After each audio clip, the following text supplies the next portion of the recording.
Transition to hold could be straighter, but a good straight hold. 8.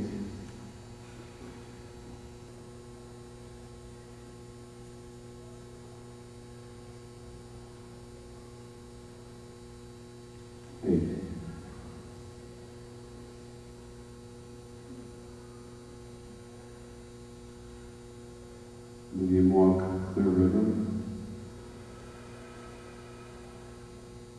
Mouth slightly open a few steps. 7. Canter departure, slightly against pitch. 5.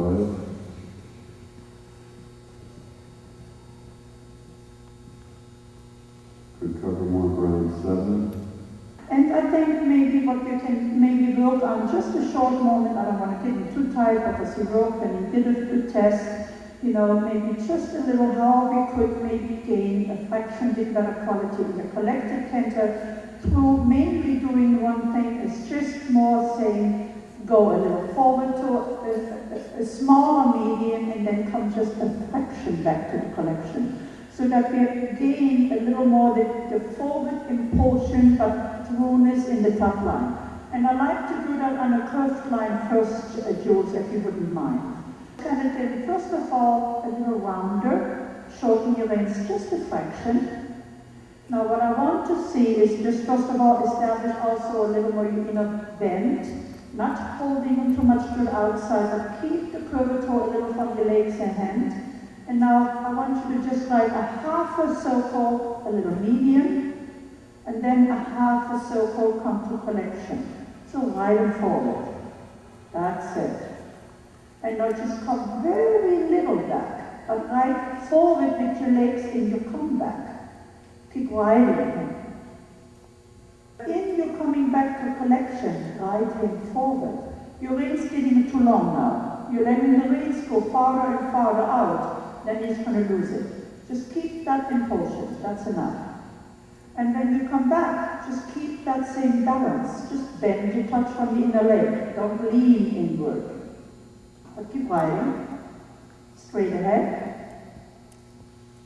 Keep that same canter. Keep them round. Bending right. Don't lean yourself right. It's the horse which has to bend. And keep again a little collection, like you want to stop. No, keep the collective canter. Don't run away. Make them bend a fraction to the right, flex a little, and bend a little. Keep that. Use that, Lilo. Use your legs to ride your horse. Would you please demonstrate what part of the leg should you use, such as the calf versus the heel, and what is the result of the spur when the rider's heel is all the way up? Think of the spur as indeed as you would like to see at the horse. You would say you don't have spurs on at all. So you have a leg by your horse's side and you carry your whip. And the moment you use a little bit the whip, that would be the moment.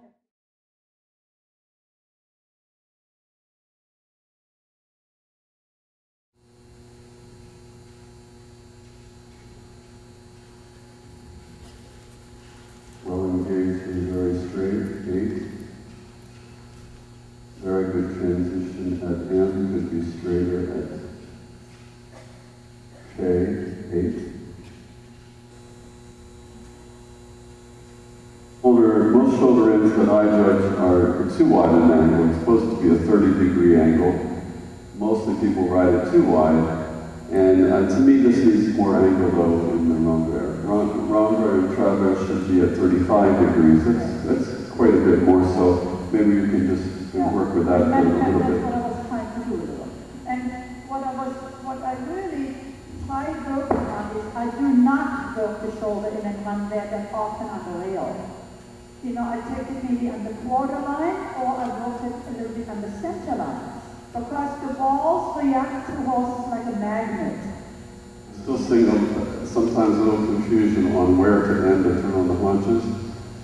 So maybe if I demonstrate a half pirouette. I'm going to be going away from you. I don't want to see this on the internet.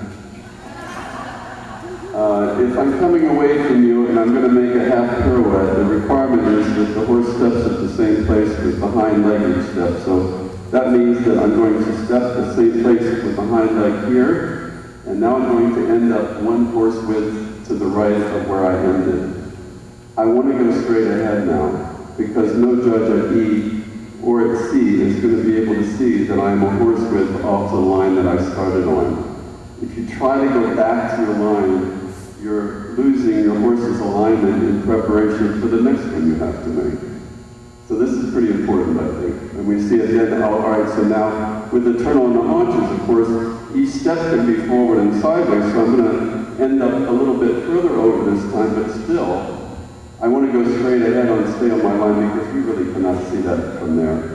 What we can see is suddenly we're looking at the horse's tail, we're thinking, how are we going to get the forehand around in this direction for this turn now? See?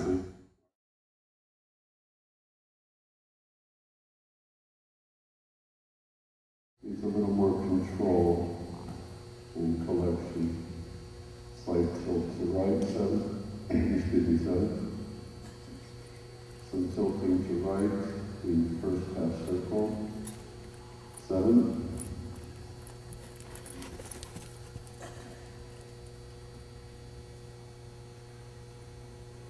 Could be a little higher at pole and more uphill.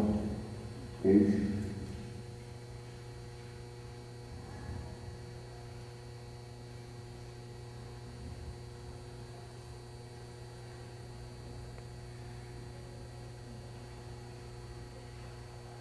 It's left bending and more activity. 5.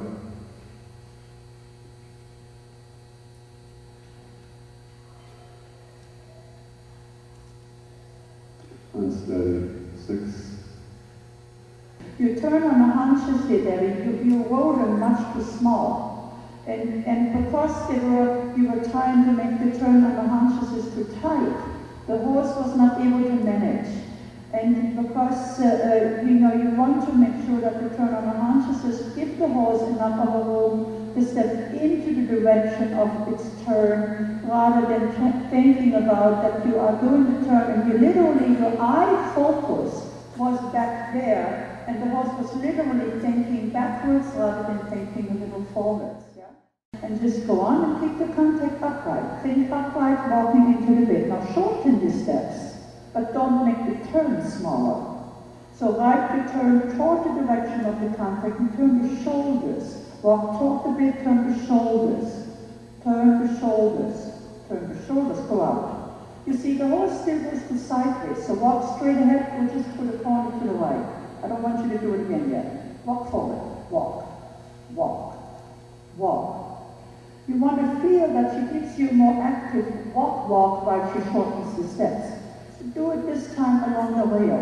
M to R, medium walk. Before R, shorten the steps. Think shoulder in. Now. Do a shoulder in. Shoulder in. Don't do it yet. Don't turn. I don't see your shoulder in. Flex your horse to the right, not to the left.